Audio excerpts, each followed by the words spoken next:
Thank you so much, Mr. Chairman, and to temporary ranking member Scott. Good to see you. Thank you.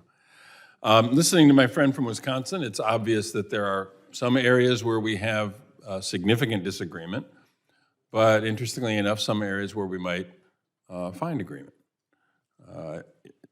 when it comes to tax policy. So I do think it would make sense for us as a body, and I serve on the Ways and Means Committee, the Tax Writing Committee, to try to focus on tax policy that is a bipartisan approach. It's very difficult to do, I acknowledge it, but if we're going to have sustainable policy, we're going to have to figure out a way to do this in a bipartisan fashion that ensures that people and organizations pay their fair share, and that the obligations for those who have significant resources are applied to them. And also that we do have incentives built into the code. Now, we can argue about whether or not we do a direct spend approach or we use the tax code as a way to get at it. It is a blunt instrument.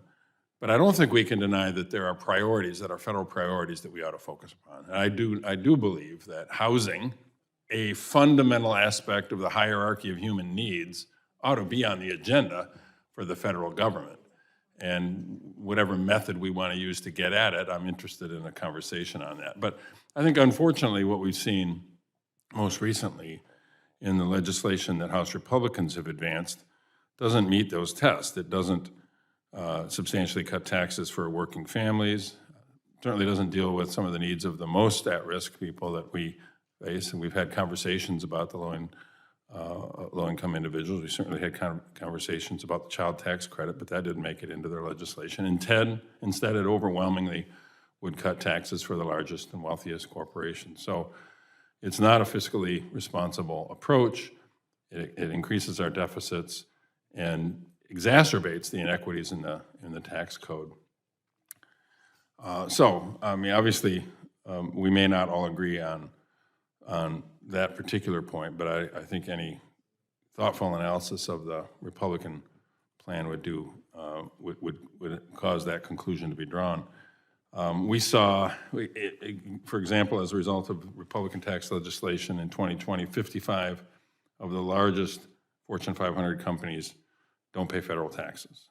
I don't think anybody can defend that when those organizations and high wealth individuals pay less in federal income taxes than a teacher in my communities of Bay City, or a nurse in Saginaw, or a factory worker in Midland. So I'm disappointed in that.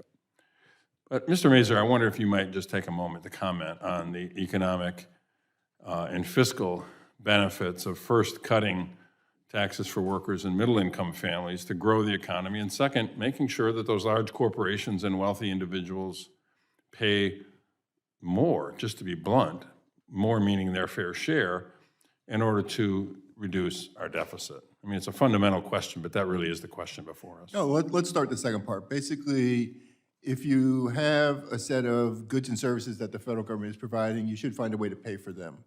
And the system that we have in place does not raise an adequate amount of revenue to meet that. And so you need to find sources of additional revenue.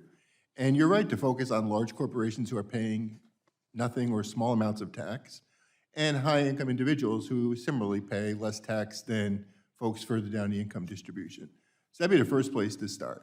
I guess in terms of tax cuts, I'd put that a little bit aside before you got the fiscal house in order.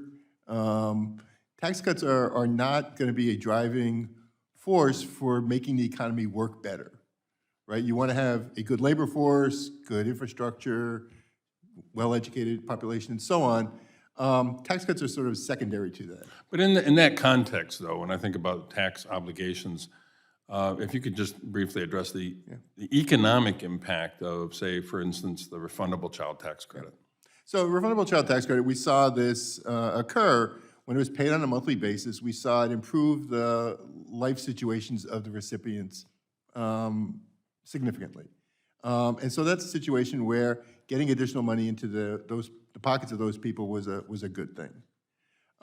Whether the tax code has to do that or some other way is a discussion. I mean, I'd be much more in favor of increasing the minimum wage than increasing the child tax credit by a similar amount. Well, I appreciate that. I appreciate this conversation. Obviously, we have a lot of work to do. But I would like to pursue some areas of common ground. Mr. Grothman made a mention of a particular tax provision that I think we all could maybe have a conversation about. And I appreciate the fact that the witnesses at least share some common ground when it comes to that subject. With that, thank you, Mr. Chairman. I yield back. I thank the gentleman.